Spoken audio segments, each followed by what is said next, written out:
नमस्कार दोस्तों, डरावनी कहानियाँ में आप सभी का स्वागत है। दोस्तों, अगर आप मेरे चैनल पर नए हो तो मेरे चैनल को सब्सक्राइब कर लीजिए और हमारी आने वाली कहानियाँ फिर सुनिएगा। हमारी पिछली कहानियाँ भी आप सुन सकते हैं हमारे चैनल पर जाकर। दोस्तों, अगर कहानी पसंद आए तो उसे लाइक ज़रूर कीजिएगा। आज की जो कहानी है वो भी एक सच्ची घटना पर ही है। एक लड़का था जिसकी नई नई जॉब लगी थी, तो वह गांव से शहर आया। तो जिस शहर में वो आया था तो उस शहर में उसके बहुत कम रिश्तेदार रहते थे। तो उन्होंने अपने रिश्तेदार से कहा कि मुझे एक कमरा दिलवा दीजिए मेरे ऑफिस के पास ही, जो मुझे सुविधा हो। तो उनका जो ऑफिस था उस लड़के का, जो उनके रिश्तेदार के घर से 3 किलोमीटर दूर था। तो रिश्तेदार ने दौड़ धूप शुरू करी और ऑफिस के बगल में ही कुछ ही दूरी के पास उन्हें एक कमरा दिलवा दिया। कमरा मतलब कि वो जो घर था जो अभी आधा अधूरा बना हुआ था। तो उस घर के जो मालिक थे ना, उन्होंने अपनी पूजा करा रखी थी, गृह प्रवेश करा रखा था, पर उसमें अभी रह नहीं रहे थे। तो उन्होंने जो नीचे फ्लैट बनाया हुआ था, तो एक रूम का ही फ्लैट था, एक रूम था, बाथरूम वगैरह थे, तो उसमें भी कोई रह नहीं रहा था। वो पहला मेंबर था जो उसमें रहने के लिए जा रहा था। तो उन्होंने किराया भी सस्ता उन्हें लगा, तो उन्होंने उस लड़के को वह कमरा दिलवा दिया। पर उस लड़के ने उस कमरे की छानबीन नहीं करी, ना ही उनके रिश्तेदार ने छानबीन करी। रिश्तेदार ने तो पल्ला झाड़ लिया, चलो मैंने आपको कमरा दिलवा दिया, आपको तो मिल गया।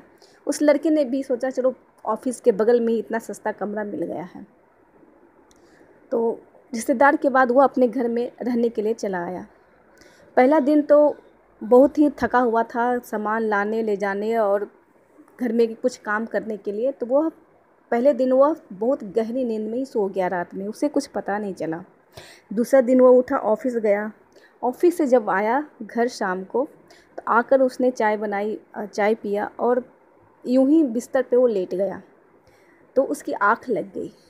उसकी आँख लगते ही उसने एक डरावनी सी शक्ल वाली एक औरत को देखा। वह अचानक से वो उठ गया।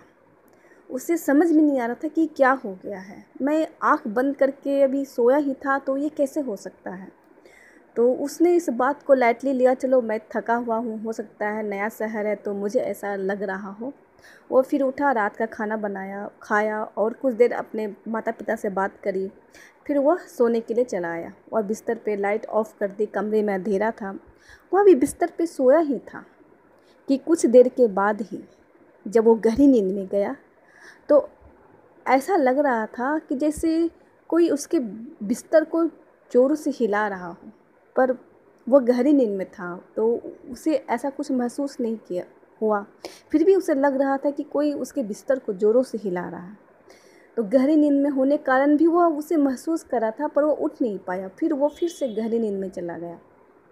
फिर से उसे खटखटाहट की बहुत ज़ोर से आवाज़ हुई उसके दरवाजे पे। लगता है किसी ने बहुत ज़ोर से दरवाज़ा खटखटाया हो। अचानक से वह लड़का हड़बड़ा के उठा। जब वो उठा तो उसे कमरे में बहुत शांति लग रही थी। कमरे में अंधेरा था, पर कोई खटखटाहट की आवाज़ नहीं थी। उसे समझ में नहीं आया कि ऐसा क्या हो रहा है। वह कमरे में बत्ती जलाया, इधर उधर देखा, उसे कुछ नहीं समझ में आया। वह पानी पीकर फिर से वह कमरे में वह सो गया। और वह फिर सुबह उठा तो उसे समझ में नहीं आ रहा था, उसका सिर भारी लग रहा था, क्योंकि उसने रात को सही से सो नहीं पाया। वह सुबह का नाश्ता तैयार करके जब वो ऑफिस गया, ऑफिस से फिर शाम को जब घर आया, तो उसे समझ में नहीं आ रहा था। दिन भर की बातें उसके दिमाग में चल रही थी, पर उसे ये नहीं समझ में आया कि इस घर में कुछ प्रॉब्लम है। वह फिर से खाना बनाया, रात में खाना खाया, अपने माता पिता से बात करी, पर इसका जिक्र नहीं किया उसकी घटना की। रात को जब वो सोया तो उसे फिर से वही डरावनी औरत सपने में नजर आई, जो उसे कह रही थी कि तुमने मेरे घर में आकर बहुत बड़ी गलती कर दी, मैं तुम्हें अब छोड़ूंगी नहीं। वह सपने में उठना चाह रहा था, पर उठ नहीं पा रहा था। वह बहुत कोशिश कर रहा था उठने की, पर वह औरत जैसे उसके ऊपर चढ़ के बैठी हो। वह हाथ पर हिला रहा था, मुँह से आवाज़ निकालने की कोशिश कर रहा था। हाथ पर तो कुछ कुछ उसके हिल रहे थे, पर मुँह से आवाज़ नहीं निकल रही थी। एक अजीब सा डर वह सपने में ही महसूस कर रहा था। किसी तरह उसने आंखें खोली तो वह पाया कि वह आंखें तो खोल ली है, पर वह हिल नहीं पा रहा है। उसे समझ में नहीं आ रहा था, क्योंकि कमरे में बहुत अंधेरा था। फिर भी उसने हिम्मत लगाकर वह उठा, और जैसे ही वह कमरे की बत्ती जलाने वाला था, किसी ने उसे ज़ोरों से धक्का मार के गिरा दिया हो और पैर पकड़कर उसे बाथरूम की लेकर जाने लगा। वह उसे समझ में नहीं आ रहा था कि वो क्या करे। वह बहुत ही चिल्लाना चाह रहा था पर मुँह से आवाज़ नहीं निकल रही थी। वह किसी तरह एक दीवार के सहारे उसने मजबूती से पकड़ लिया और वह बहुत ही ज़ोर से चिल्लाया। चिल्लाने के बाद वो उसने भगवान का नाम लिया और कमरे की बत्ती जला दी। कमरे की बत्ती जलते ही ऐसा लगा कि जैसे कमरे में कुछ हो ही नहीं, सब कुछ सामान्य हो। उसे समझ में नहीं आ रहा था कि ऐसा क्या हो गया है। वह कमरे में बत्ती जलाए हुए बैठा हुआ था, सहमा हुआ था। उसे समझ में नहीं आ रहा था कि करे तो क्या करे, क्योंकि उस घर में कोई और था ही नहीं। वह अकेला था और घर भी अधूरा था। वह कमरे में बत्ती जलाकर वह जो भगवान जी की फ़ोटो उसने रखी थी अलग से, उसने अपने हाथों में ले लिया और उसे पकड़ कर बैठा रहा। उसकी हिम्मत नहीं हो रही थी कि वो अपने मम्मी पापा को फ़ोन करके वह सारी बातें बताए। रात जैसे तैसे उसने गुजारी। सुबह हुई तो उसकी आँख लग गई। वह उठा तो वो ऑफिस भी जा नहीं पाया क्योंकि वह बहुत लेट से उठा था। रात की बातें उसे सारी याद आने लगी। उसने फिर अपने उसी रिश्तेदार को फ़ोन करा और सारी बातें बताई। फिर जब उसके रिश्तेदार आए तो उसकी हालत देखकर समझ गए कि उसे कुछ तो वो उसकी बातों में सच्चाई है। उनके रिश्तेदार ने कहा कि तुम अभी इसी घर को छोड़ दो और दूसरे घर में चलो। मैं जब तक आपको कमरा नहीं मिल जाता दूसरा, तब तक आप हमारे घर में ही रहना। वह लड़का उठा, सारे सामान को पैक किया और अपने रिश्तेदार के घर में वह रहने के लिए चला गया। आज की जो दूसरी कहानी है वह भी एक सच्ची घटना पर है। एक लड़की अपने घर के छत पर टहल रही थी। रात के 9 बजे कुछ देर टहलते टहलते अचानक से किसी ने उसे बहुत ही ज़ोरों से उसके गालों पे थप्पड़ मारा हो। थप्पड़ भी इतनी ज़ोरों की वह हिल सी गई थी। वह इधर उधर देखने लगी। वह पूरे छत पे घूमने लगी। छत पे अंधेरा था पर इतना भी अंधेरा नहीं था कि कोई दिखाई न दे। उसने पूरे छत को छान मारा पर कोई नज़र नहीं आया। वह सोचने लगी कि छत पे यूं ही अचानक से कोई इतनी ज़ोर से थप्पड़ मारकर इतनी जल्दी कैसे भाग सकता है। और जहाँ पर वो खड़ी थी वह उसके छत की जो सीढ़ियाँ थी उससे दूरी पर थी।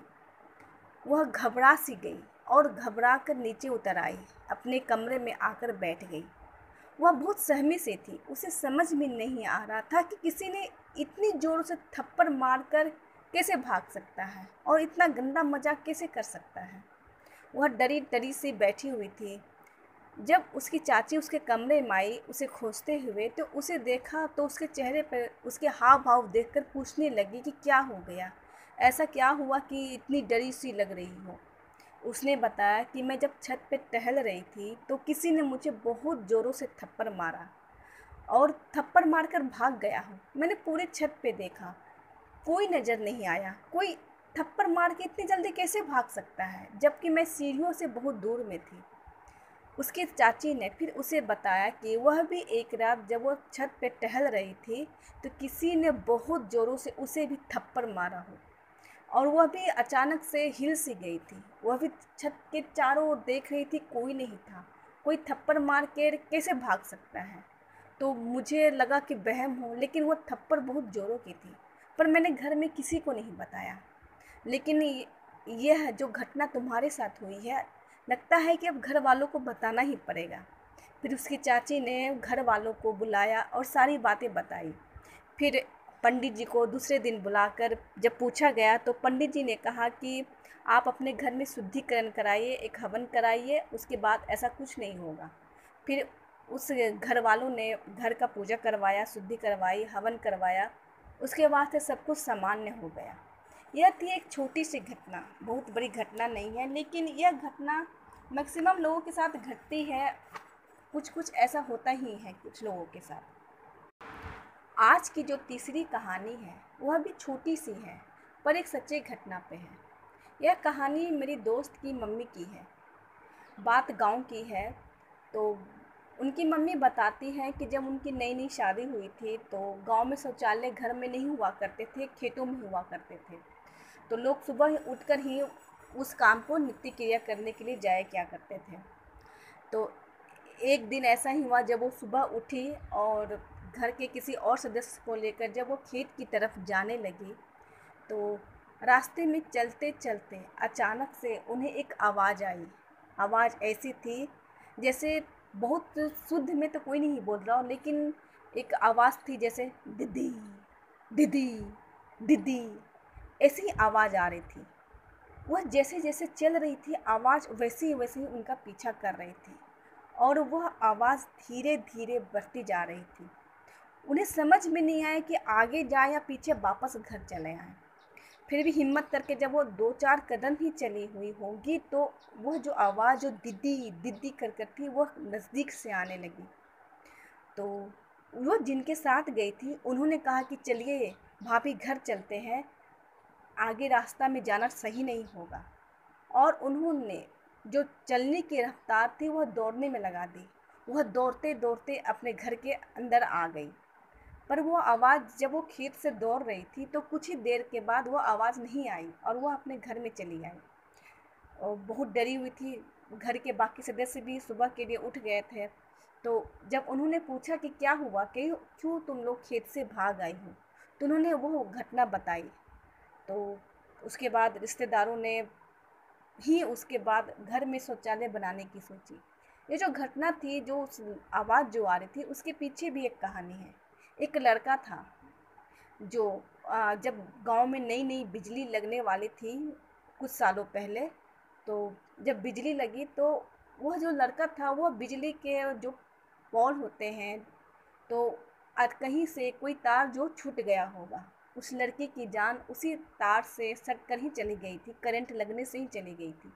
जब उस लड़के की जान गई थी, तो वह जान जाते समय वह एक ही बात बोल रहा था, दीदी, दीदी। वह अपनी दीदी को याद कर रहा था और दीदी दीदी चिल्लाते चिल्लाते ही उसकी जान चली गई थी। इसीलिए जब वो सुबह सुबह गई, तो वह उसकी आवाज़ उसे आने लगी, क्योंकि वह सुबह का टाइम ही था जब उस लड़की की जान गई थी। वह भी शौचालय के लिए ही, वह भी बाहर ही गया हुआ था खेत के पर।